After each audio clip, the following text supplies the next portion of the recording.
ओम श्री परमात्मा नमः।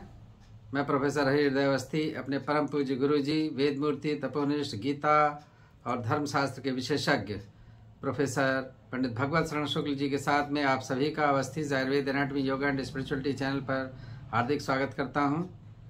हम लोग गीता के 15वें अध्याय में हैं, पुरुषोत्तम योग में, और 11वें और 12वां श्लोक है जिसकी सरल शब्दों में व्याख्या गुरु जी करेंगे। तो हम चलते हैं अब गुरु जी की ओर। नमोस्तनंताय सहस्रमूर्तये सहस्रपादाक्षिशिरोरुबाहवे सहस्रनाम्ने पुरुषाय शाश्वते सहस्रकोटियुगधारिणे नमः। कृष्णाय वासुदेवाय हरये परमात्मने प्रणतक्लेशनाशाय गोविंदाय नमो नमः। इस चैनल से संबद्ध सभी विद्वद्गण, सभी जिज्ञासु छात्रवृंद, सहृदय सज्जन वृंद और इस चैनल के संस्थापक तथा प्रबंधक आचार्य हरिहृदय अवस्थी जी, इस गीता ज्ञान यज्ञ के शुभ अवसर पर आप सबका स्वागत है। हम लोग पुरुषोत्तम योग नामक 15वें अध्याय पर विचार कर रहे हैं। आज हम लोग 11वें तथा 12वें श्लोक पर चर्चा करेंगे। 11वें श्लोक में भगवान कहते हैं, यतंतो योगिनश्चैनं पश्यन्त्यात्मन्यवस्थितं यतन्तोऽप्यकृतात्मानो नैवनं पश्यन्त चेतसः। सभी लोग जो है आत्म तत्व को जानना चाहते हैं। जितने भी साधक गण हैं, ऐसा कोई साधक नहीं है जो उस आत्म तत्व को जानने का, परमात्मा तत्व जाके जानने का प्रयास उसका न होता। किंतु कौन उसको जानता है? भगवान कहते हैं कि योगिनः यतन्तः एनम आत्मनि अवस्थितं पश्यन्ति। इस परमात्मा तत्व को, आत्म तत्व को योगी जन, कौन से योगी जन? यतन्तः योगिनः, जिनकी निरंतर साधना चलती रहती है, वो उस योग साधना करते हुए यत्न के द्वारा आत्मनि अवस्थितम। यह आत्मा शब्द का अर्थ है हृदय। आत्मा शब्द का अर्थ जो है हृदय। क्यों कहा गया? तो गीता में आगे कहे हैं भगवान कि ईश्वर सर्वभूतानां हृदयेषु अर्जुन तिष्ठति।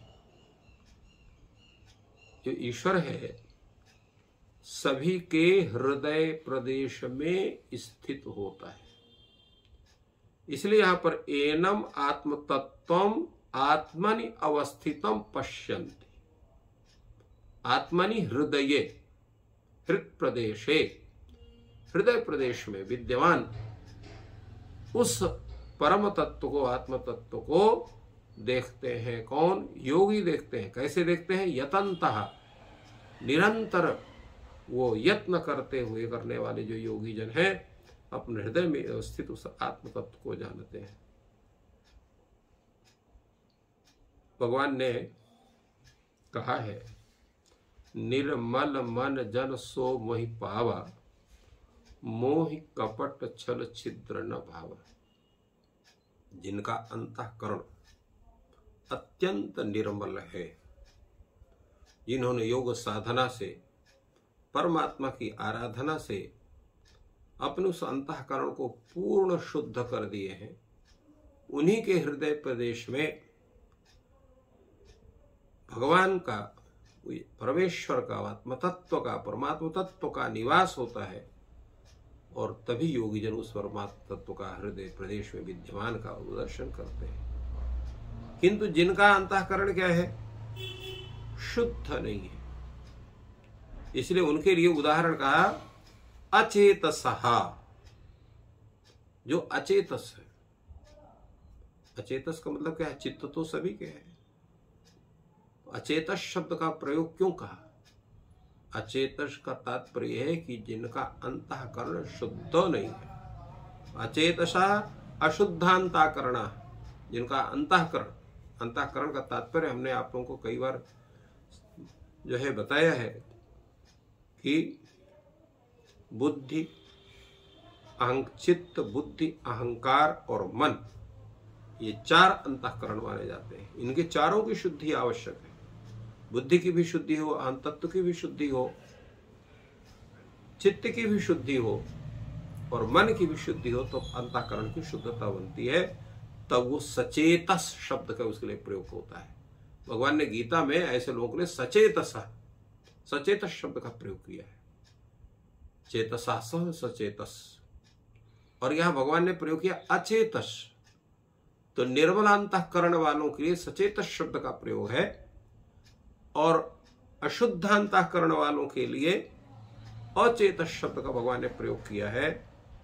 तो ऐसे लोग अगर यत्न करें तो क्या उस आत्म तत्व की प्राप्ति हो सकती है? भगवान कहते हैं नहीं, यतन्तोपि अकृतात्मानः एनम न पश्यन्ति। ऐसे जो जिनका अंतःकरण शुद्ध नहीं है, निर्मल नहीं है, वो चाहे जितना ही प्रयत्न कर ले, चाहे जितनी भी साधना कर ले, चाहे जितनी आराधना कर ले, तो ऐसे जो है यत्न करने वालों के भी जो अकृतात्मान, अकृतात्मान, उनके लिए अकृतात्मान शब्द का प्रयोग किया गया।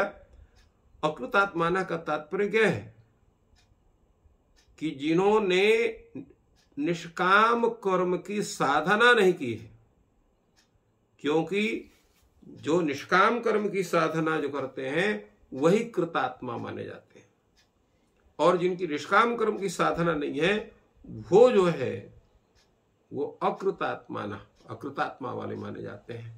अर्थात जब हम निष्काम कर्म के द्वारा अंतःकरण को शुद्ध करते हैं, भक्ति के द्वारा चित्त को निर्मल करते हैं, अभ्यास के द्वारा उसको स्थित करते हैं, मन को भी हम अभ्यास के द्वारा उसको अपने बस में करते हैं, तब हमारा जो अंतःकरण पवित्र होता है और ऐसी अवस्था में हम शुद्ध अंतःकरण वाले होते हैं। तब हम अकृतात्मा न होकर के कृतात्मा कहे जाते हैं। सचेत शब्द का प्रयोग हमारे लिए होता है, ये भगवान का कथन है।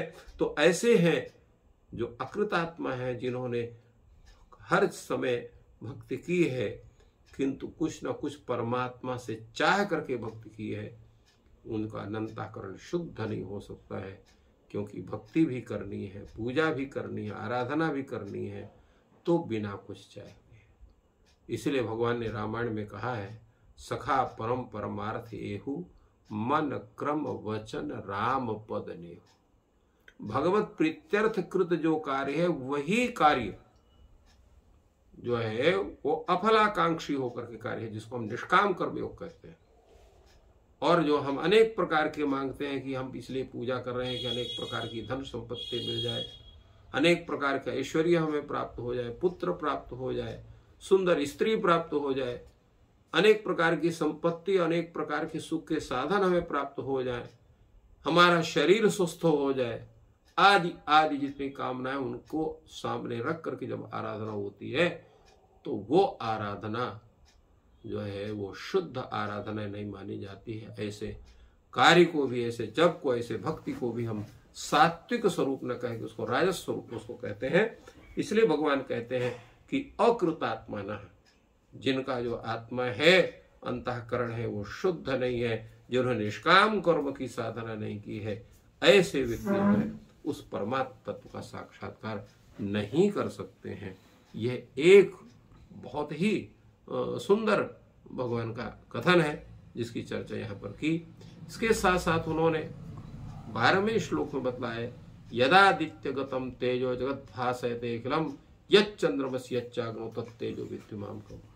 प्रश्न ये उठता है, उस परमात्मा का, उसका जो ऐश्वर्य है, उस परमात्मा का जो, उसका जो तेज है, उसका जो स्वरूप है, उसका ज्ञान हम कैसे करेंगे? भगवान ने कहा, एक उदाहरण के लिए आपको हम बताते हैं। यत आदित्य गतम तेजम अखिलम जगत भासयते। तो जो आदित्य का जो तेज है, आदित्य यद यत आदित्यगतम तेज अखिलम जगत भासयते, संपूर्ण जगत को सूर्य का तेज प्रकाशित कर रहा है। और उसी तरह से रात्रि में चंद्रमा का भी जो तेज है वो सबको प्रकाशित करता है, पूरे जगत को प्रकाशित करता है। इसी प्रकार अग्नि का जो तेज है, अग्नि का जितना प्रज्वलित कर दिए तो उसका भी बहुत जो है तम का अंधकार को दूर करता है। अनेक जो है अशुभ वस्तुओं को दहन करके वातावरण को शुद्ध करता है। हवनीय द्रव्य का हवन करके जो है वो देवताओं को तृप्त करता है। तो ये जो तत्त तेज है, जिनको हम कहते हैं यहाँ पर तेज का स्वरूप परिभाषित होता है, आभाषित होता है। जो सूर्य में जो तेज है, चंद्रमा में जो तेज है, अग्नि में भी जो तेज है, ये तेज कहाँ से आया हुआ, उसका जो है मूल उद्गम स्थान कहाँ है, कहाँ से इन्होंने उस तेज को प्राप्त किया? क्या स्वतः इनमें तेज उद्भूत हुआ है अथवा कहीं से प्राप्त किया है? भगवान ने कहा तत्तेजो विद्धि मामकम, वह तेज मेरा है, मैंने उस तेज को उनमें स्थापित किया, सूर्य में स्थापित किया, चंद्रमा में स्थापित किया, अग्नि में स्थापित किया है। तो इसलिए वो जो प्रकाश है, वो जो स्वरूप है, वो जो ऐश्वर्य है, वो सब मेरा है, मैंने उसको वहां पर स्थापित किया है, जिसके कारण से उस तेज से, और इसलिए वो जितने भी प्रकृति से संबंध जितने स्वरूप हैं वो किसी एक व्यक्ति के पोषक नहीं है, संपूर्ण सृष्टि के पोषक है। सूर्य का प्रकाश संपूर्ण सृष्टि का पोषक है, चंद्रमा का प्रकाश संपूर्ण सृष्टि का पोषक है, और अग्नि के द्वारा जो लाभ है वो प्रत्येक उसको लाभ उसको सबको मिलता है। तो इस तरह से भगवान ने अपने ऐश्वर्य को, अपने स्वरूप को और अपनी स्थिति को बता करके हम लोगों का मार्ग प्रशस्त किया है। इस प्रकार गुरु जी ने सरल शब्दों में हम लोग को समझाया, और आप सब ईश्वर के नज़दीक हम सब पहुंच रहे हैं, और आपका दिन शुभ हो। धन्यवाद।